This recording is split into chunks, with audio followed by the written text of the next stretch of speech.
মানুষ মরার জন্য এসেছে, কেউ বাঁচতে আসেনি, আজ হোক আর কাল হোক।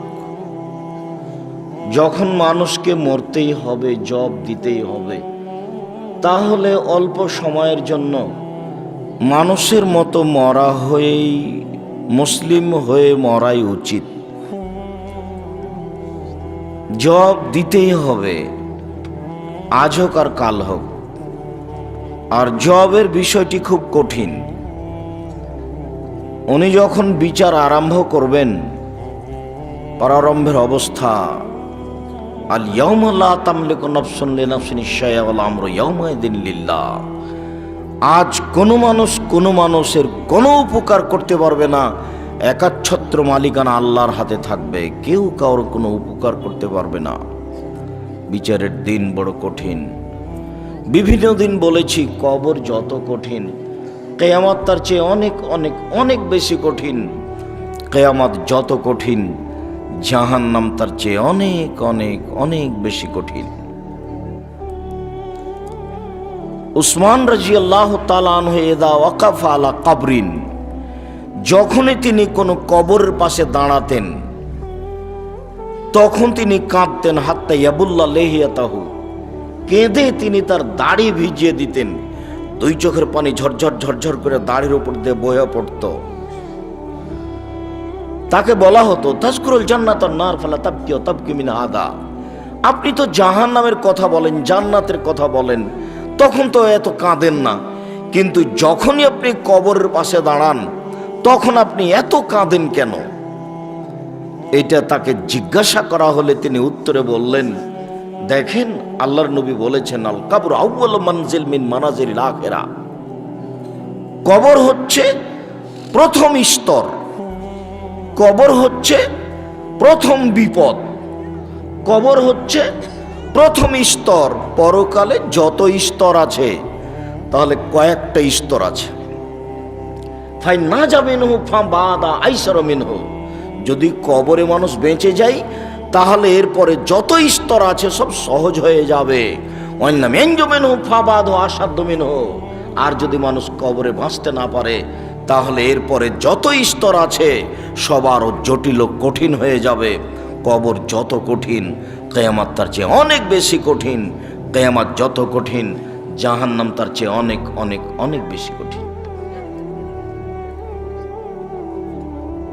রাসূল সাল্লাল্লাহু আলাইহি ওয়াসাল্লাম বলছেন, যখন মানুষ জিজ্ঞাসার উত্তর দিতে পারবে না, তখন তাকে ফেরেশতাগণ মারবেন। যে ফেরেশতা মারবেন, ও চোখেও দেখে না কোথায় মারছে, কানেও শোনে না কত জোরে মানুষটা চিৎকার করছে, অথচ আল্লাহ রাসূল বলছেন, এসি হো সায়হা, এত জোরে বাপরে মারে করে চিৎকার করে, ইয়াসমু মা বাইনাল মাশরিক ওয়াল মাগরিব ইল্লা সাকালাইন। সারা পৃথিবীর জীবজন্তু, কীট পতঙ্গ, পদার্থ, জড় পদার্থ, 50,000 কোটি কিলোমিটার দূরে যা আছে, সেই জীবজন্তু, কীট পতঙ্গ, পশু প্রাণী, বস্তু, জড় বস্তু সব কিছু শুনতে পায় তার চিৎকার, কিন্তু মানুষ এবং জিন শুনতে পায় না। হাদিস বুখারী মুসলিম। আপনাকে আমি বুঝাতে পারবো কবর কি জিনিস। মানুষের নাগালের বাইরে, মানুষের আয়ত্তের বাইরে ভিন্ন ধরনের জগৎ কবর।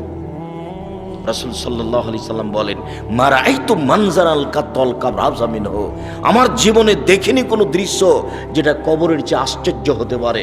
মুহাম্মদ সাল্লাল্লাহু আলাইহি সাল্লাম বলেন, আমার জীবনে আমি যেটা দেখেছি, তাতে সবচেয়ে আশ্চর্য, ভিন্ন ধরনের ব্যতিক্রম জায়গা হচ্ছে কবর। কবরের মতো আমি আশ্চর্য জায়গা দেখি না, এ কথা মুহাম্মদ সাল্লাল্লাহু আলাইহি সাল্লাম বলেন। তার চিৎকার সব কিছু শুনতে পাই। এই কবরটার চিৎকার শুনতে পাচ্ছে, এই সামিয়ানা, এই বাল্বটা, এই মাইক, এই কাপড় চুপড়, সব কিছু তার চিৎকার শুনতে পাচ্ছে। বাপরে মারে করে চিল্লাচ্ছে মায়ের কারণে, কিন্তু মানুষ এবং জিন শুনতে পায় না। এই কথা রাসূল সাল্লাল্লাহু আলাইহি সাল্লাম, এই ছেলে কথা বলো কেন? তোমাকে এই কথাটা বুঝিয়ে বলতে হবে? দয়া করে আপনারা আমাকে কোনো কাজ দেখায়েন না, আপনারা আমি কোনো কাজ দেখতে চাচ্ছি না। আল্লাহর কসম, আল্লাহর কসম, আল্লাহর কসম 90 সাল থেকে নিয়ে এখন পর্যন্ত আমি কোনোদিন অপ্রয়োজনীয় বাক্য বলিনি।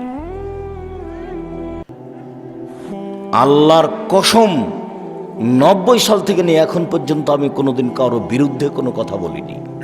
আমি বলেছি আমার তদন্তে শতকরা 95 জন বক্তা মিথ্যুক, তবে আমি বলিনি ইনি মিথ্যুক, এ কথা আমি বলিনি। আমি বলেছি আমার তদন্তে শতকরা 98 জন মুফাসসির মিথ্যুক, তবে আমি বলিনি ইনি মিথ্যুক। আপনার যদি সাহস থাকে আপনি বলেন যে আমার মুফাসসিরের কোনটা মিথ্যা আছে বের করেন তো, তখন আপনাকে আমি দেখাবো পাতায় পাতায়। আমি তো ওরকম তাফসির মাহফিল চাইনি। তোমার গায়ে রক্ত নাই সেই জন্য তুমি করেছো, আমার গায়ে রক্ত আছে, আমি চাই না।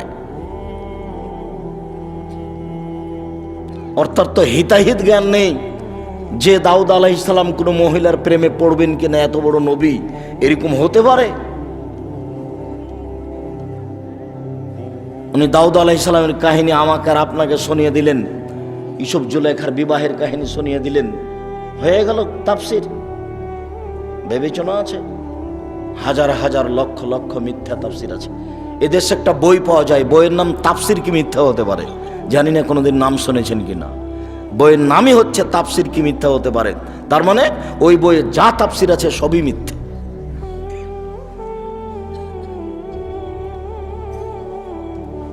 আল্লাহর কসম 90 সাল থেকে নিয়ে এখন পর্যন্ত আমি কোনোদিন কেসা কাহিনী বলিনি। আল্লাহর কসম 90 সাল থেকে নিয়ে এখন পর্যন্ত আমি কোনোদিন কোনো মানুষের কাছে পথ খরচ পাতেও চাইনি।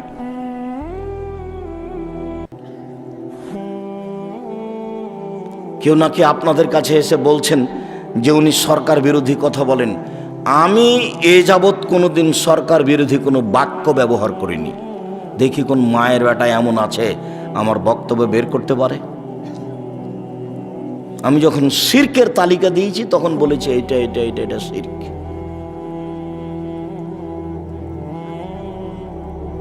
জঙ্গি বিরোধী বক্তব্য যারা দিয়েছে আমি তার সবচেয়ে শক্তিশালী কঠোর ভিন্ন ধরনের বক্তব্য আমি দিয়েছি।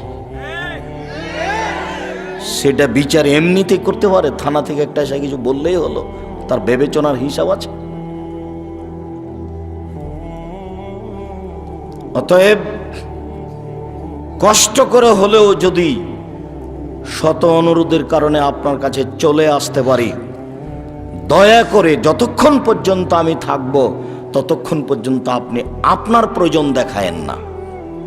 এসেছেন, আপনি আমার দিনী ভাই, আপনি আমার দিনী বোন, আপনাকে অনেক ভালোবাসি।